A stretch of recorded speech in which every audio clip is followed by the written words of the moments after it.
What would you do if your boss, a respected community leader, publicly humiliated you and threw you out on the street with nowhere to go? In today's story, the protagonist's response is a masterclass in turning the tables on a tyrant. For 3 years, I had poured my heart and soul into a Baptist summer camp not far from my home. To be honest, we should just call it what it was, hell. I had been a devoted staff member, even managing the concession stand for one of those years. I was a hard worker, the one who always jumped in to do the jobs nobody else wanted, like hauling trash, pulling weeds, or restocking vending machines. On top of that, I was generally the favorite staffer among the kids who came through the camp each summer. Camp policy required staff to live on campus while working, which for most was just a weekday ordeal. However, some of us worked weekends, which had to be specially requested. I did this often, simply because I genuinely loved the work I was doing. I even picked up as many off-season shifts as I could.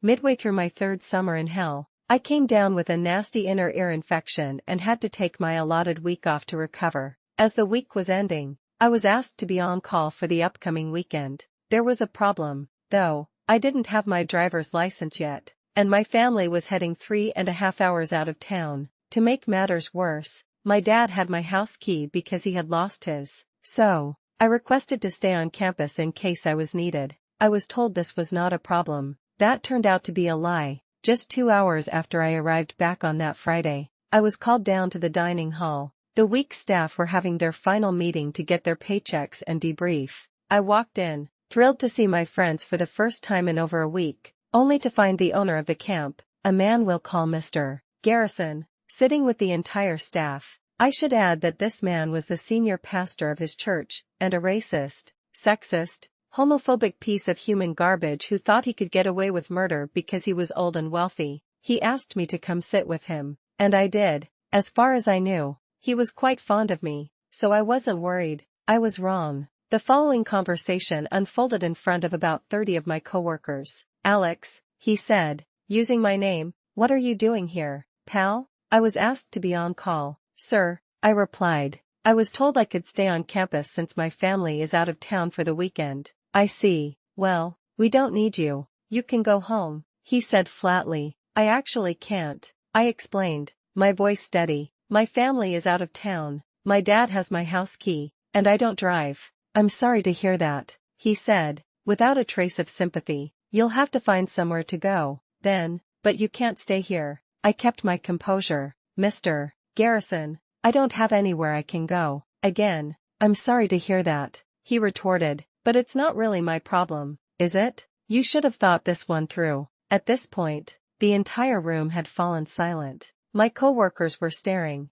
their faces a mixture of shock and disbelief, completely unsure how to react. Mr. Garrison noticed their horrified expressions. He made his cruel offer, believing he was demonstrating his power. He was completely unaware that this single act of public humiliation would be the very thing that would unravel his authority and cost him his camp. "You know what? I'm sorry. You can stay here, Alex," he said with a false magnanimity, "but I'm going to work you hard, and you'll be working for the housing alone. I won't be paying you, and you'll have to figure food out." He then turned to the horrified staff. "Am I being unfair? Do y'all think this is reasonable?" I was fuming, my face burning with rage, but I held it together. As I sat there, I understood a bitter truth that so many others have learned in similar places. What was being taught was never what was happening behind the scenes with these holy men, and they always got away with their behavior. I simply said, "I'll figure something out," and walked out without another word. That night, I slept on the side of the road, just off the camp property. The next day, I began to form my plan. My parents knew what happened and desperately wanted to come get me, but I told them no. I spent Saturday hiding in a coworker's room while staff were sent to check my own room, as if I were a criminal. On Sunday night, I slept in my own bed because, at that point, I just didn't give a damn anymore. Monday morning, I walked into the dining hall out of uniform and took a seat. When the entire staff was present, I stood up. It was my scheduled day to deliver our morning devotional, so no one suspected a thing. My speech was as follows: "My fellow staff members, you were all present Friday to witness the way I was treated by our loving and fearless leader, Mr. Garrison. I'm sure many of you were uncomfortable, but I want to assure you all that I got along just fine. Did I resort to sleeping on the side of the road like an animal? Yes. Did I have to hide on campus the rest of the weekend, begging someone to sneak me food? Again, yes, but that's all right.